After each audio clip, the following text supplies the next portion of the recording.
Welcome to the Experience Fit Life podcast. I'm so excited to be on video today. Everything that I've done thus far has been on audio only. So I am excited, but I'm also a little uncomfortable just because I feel like now all eyes really are on me. And so, every time I might have an itch or something, you get to see it all. So here I am. But today I want to talk to you about why leadership feels harder than maybe it used to.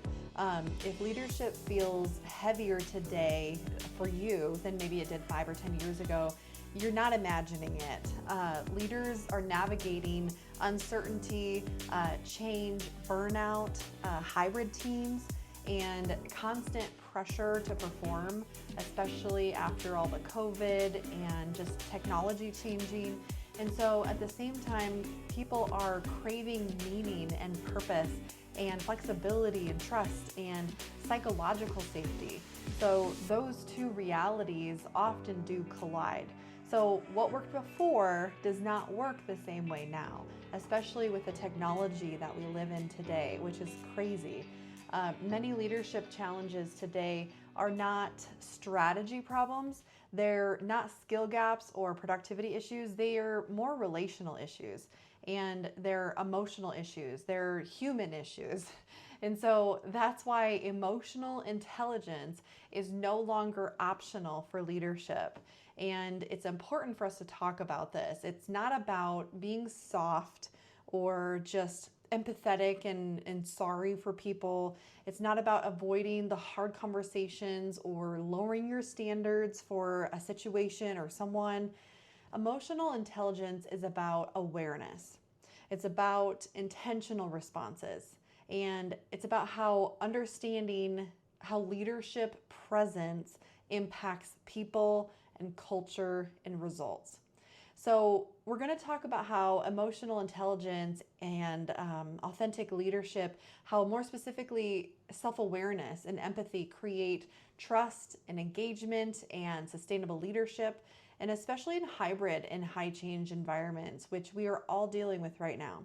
So if you want to lead people well without burning yourself out or burning your team out, then this conversation matters. So let's talk about what emotional intelligence really is and why it matters. Emotional intelligence is often misunderstood. Some people hear the phrase and assume it means being overly emotional or being too empathetic with others, and others think that it just means becoming a therapist to your team. So some leaders will worry that it will weaken authority or slow decision making, and so none of that is true. Emotional intelligence is the ability to recognize emotions in yourself and others and understand how those emotions influence behavior and respond with intention rather than reaction. At its core, emotional intelligence is composed of 4 key elements. The first one is self-awareness, the ability to recognize your own emotions and triggers and patterns and behaviors in real time. Second is self-regulation, the ability to manage those emotions so that they do not control your actions or leadership decisions, especially in the heat of the moment. And the third would be empathy, the ability to understand the emotional experience of others without needing to fix or minimize or control it. And then the fourth would be social awareness and relationship management, the ability to adapt your communication and leadership approach based on the people and context in front of you. I always laugh about this because you can always tell when somebody doesn't know how to, in quote, read the room. And I am very much a read the room person. And so it's just entertaining it's not a good thing, but it is interesting to observe those people that maybe quite aren't there yet, of being able to read the room and know when it's time to, shush up or it's time to go or whatever. And so all of these things matter. Emotionally intelligent leaders do not eliminate emotion from leadership. They lead through it. And this matters because leadership is not just about what you say or do, it's about how people experience you. It's your tone, your reactions under pressure, your consistency, and your willingness to listen. These shape trust more than any job title could ever do. So let's start with self-awareness. It's the foundation of authentic leadership. If emotional intelligence is the engine of healthy leadership, self-awareness is the foundation. You cannot lead others past where you have led yourself. Every leader has patterns, emotional defaults, stress responses, blind spots. The difference between effective leaders and ineffective ones is not that one group is flawless. It's that one group is just willing to look inward. So self-awareness is the willingness to notice what is happening inside you before you project it onto others. When leaders lack self-awareness, a few things start to happen. Stress shows up as control. Feedback feels like criticism. Pressure turns into impatience. Silence is interpreted as resistance. And disagreement feels like disrespect. So often the leader believes the problem is performance or attitude, but the real issue is internal. High stress environments amplify whatever is unresolved internally. That does not mean that you are broken. It means that leadership is a mirror. So self-awareness or self-aware leaders ask different questions. Why did that comment trigger me? What emotion am I feeling right now? How might my tone be landing on others? What story am I telling myself about this situation? Authentic leadership begins when leaders take ownership of their internal world instead of projecting it outward. Authenticity does not mean oversharing. It does not mean emotional dumping. It means alignment. It means that your internal state and your external behavior matches. People trust leaders who are consistent and calm and grounded, not because they never experience emotion, but because they manage it well. So let's move on to self-regulation, choosing response over reaction. Self-awareness without regulation is incomplete. Awareness is noticing the emotion, but regulation is deciding what to do with it. Unregulated leaders react. Regulated leaders respond. Reaction is immediate and emotionally driven, but response is intentional and values driven. So this matters most in moments of pressure. When deadlines tighten, when conflict arises, when performance slips, when change creates uncertainty, your nervous system sets the emotional tone of the environment. A dysregulated leader creates tension even without speaking. A regulated leader creates stability even during those uncertain situations or in the heat of the moment. Self-regulation is not about suppressing emotion. And I would vouch for the fact that when you are a leader, you're going to have a lot of emotion, good and bad, because you are empathetic and living through all your other teammates. And so you have to self-regulate. And that's not about throwing emotions under the rug and not feeling them. It's about creating space between feeling and action. Simple leadership practices matter more than the complex systems here. So pausing before responding, breathing before speaking. Name what you're feeling internally without needing to voice it externally. Ask yourself what outcome you want before reacting. Leaders who regulate themselves build psychological safety. People can think clearly, creativity improves, problem solving increases, and leadership stamina also improves. Burnout is often less about workload and more about the emotional reactivity over time. So if we talk about empathy, the trust builder that most leaders underestimate, empathy is often the most understood leadership skill. Some leaders believe that empathy weakens authority, and I would probably assume that it's a lot of men, figures, probably feel that way. Others believe that it leads to excuses or poor performance, but in reality, empathy can strengthen leadership. Empathy doesn't mean that you're just automatically in agreement. It doesn't mean lowering your expectations. It means understanding perspective. So empathy is like saying, I see you, or I understand. And so people disengage silently long before they leave. When an employee decides to put in their notice today, it was something that started within them days, weeks, or months ago. When employees feel unseen or misunderstood or dismissed, or their effort decreases, that creativity fades, trust erodes. So empathy builds connection before correction. And so a leader who understands what someone is carrying can still hold standards while adjusting the approach. I know for me, in one of the positions I had, I always made a point of, how are you? How is your family? Or, a follow-up question from our last conversation to acknowledge that I did hear you and I was listening and I do remember what you talked to me about with your life. And so them being able to talk about their personal life. And then when a situation came up where they needed some correction and this situation was not okay, or decision they made, or lack of decision, or some kind of poor performance, I'm not afraid to stand up and say, hey, this needs to change. And they have more respect because we are in a respectable relationship. And so empathy will allow a leader to say, I understand that this is heavy. The expectation still stands, but I want to support you in meeting it. And it creates loyalty because people don't want to disappoint leaders who respect them. It also creates a psychological safety, which is very important for performance.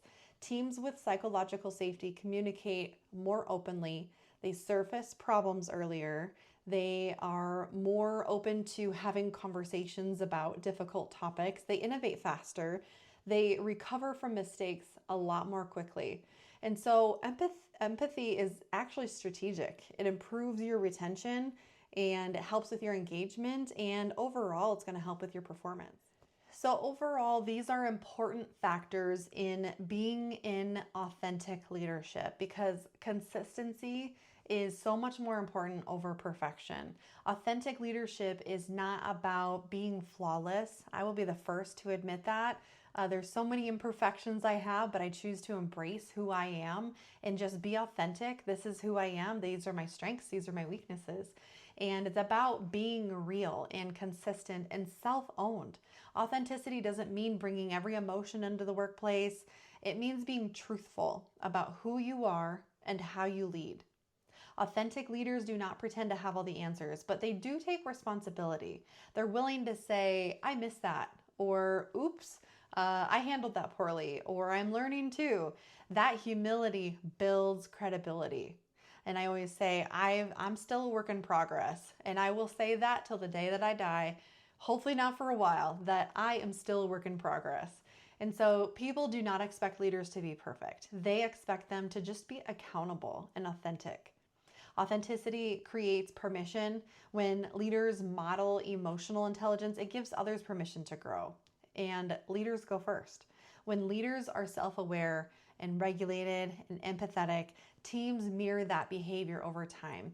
And culture follows leadership behavior, not policy. Today's leadership landscape is uniquely complex.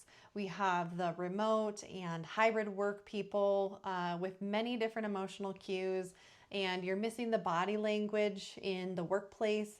The tone is harder to read because you're having a lot more emails or the instant chatting within the work environment. And sometimes silence just feels louder. And so at the same time, organizations are navigating constant change, restructures, new systems, economic uncertainty, shifting of priorities, how AI falls into all of this. And so change fatigue is real. And emotionally unintelligent leadership during change looks like over communication without connection. It looks like pushing clarity without acknowledging the emotion. It looks like assuming compliance equals buy-in. So emotionally intelligent leaders during change looks a lot different. It acknowledges the uncertainty without creating a panic.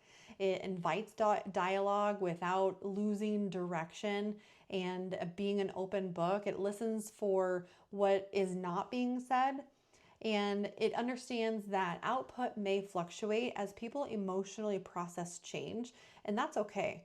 Hybrid leadership especially requires intentional connection, checking in as humans before diving into tasks, which is so hard because when you have a to-do list and you know I've got to get these 400 things done today, that you just want to get them done. I'm a box checker. I love checking boxes, being able to get my to-do list done, but I have to acknowledge, asking the better questions, paying attention to energy shifts, and checking in as human beings before as coworkers.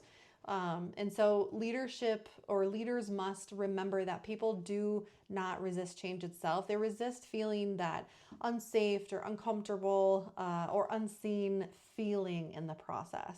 So let's talk about some practical emotional intelligence skills that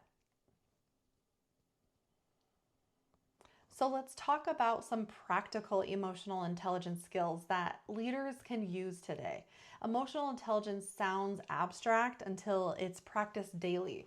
There are practical tools that leaders can apply immediately, and that starts with first pause before responding. Give yourself a moment to choose intention over an impulse response. And maybe name what you notice. Naming emotion reduces tension. Saying, I sense some frustration here, opens dialogue before putting blame. And separate intent from impact. Most people do not intend harm. Clarifying impact prevents misunderstanding.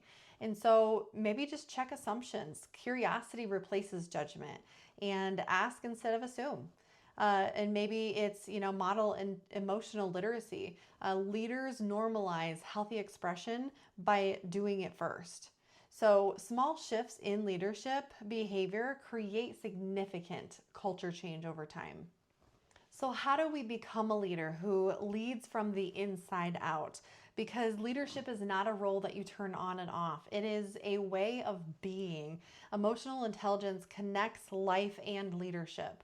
You don't compartmentalize who you are. You integrate it in every area of your life. And so that's why we created Experience Fit Life, because we want you to be integrated in every area of your life. And healthy leadership starts internally. When leaders are grounded, self-aware, and emotionally regulated, they lead from stability instead of strain. And that creates sustainable leadership. Leaders who ignore emotional intelligence often succeed short-term while damaging trust with people in the long term.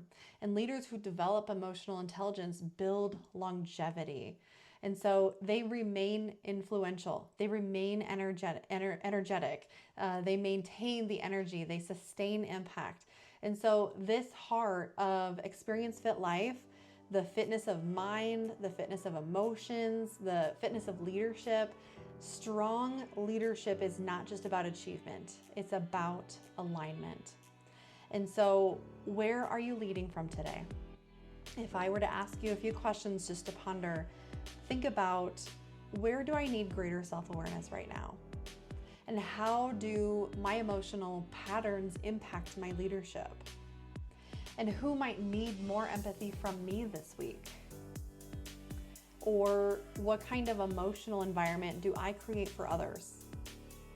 Leadership is not about control. It is about connection.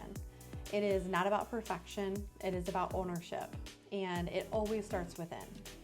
And so thank you for spending time with me today. If this episode resonated with you or you feel like it could benefit someone else, just share it and allow other people to be able to benefit from this information. And just remember that strongest leaders are not those who avoid the emotion. They are the ones who learn how to lead through it. And if you would like to join our group coaching, life and leadership group coaching program, I would love to discuss that with you and see if that's a good fit for you.